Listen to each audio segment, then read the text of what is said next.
Dans le Nord, la récolte du houblon bat son plein et c'est souvent une affaire de famille. Reportage dans les Flandres, Marie-Noëlle Grimaldi, Frédéric Gilté. 10 à 15% de rendement en plus par rapport à l'année dernière. Même s'il reste encore une dizaine de jours de récolte, chez les De Gric, on est assuré de faire carton plein en 2016. Déjà l'année passée c'était bon et cette année on est encore un cran au-dessus. Donc on peut dire que ce sera exceptionnel. On aime que c'est bien rempli, que ça déborde. Comme aujourd'hui ? Voilà.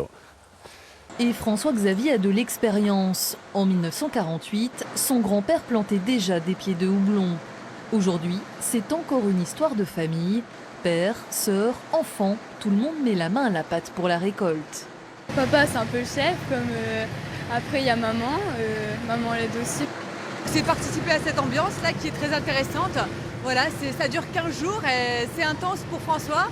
Et voilà, nous on est en soutien pour lui. Hubert, le père, a même connu l'époque où le Nord et le Pas-de-Calais comptaient 70 producteurs.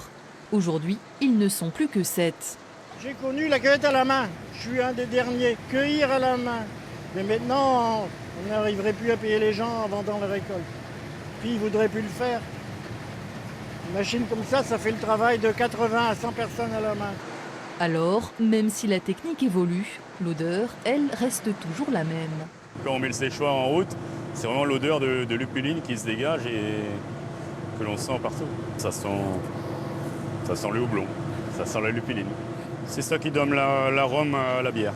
Un arôme si puissant qu'il n'en faut qu'1 gramme par litre de bière. La production de François-Xavier permet de confectionner plus de 13 millions de bouteilles.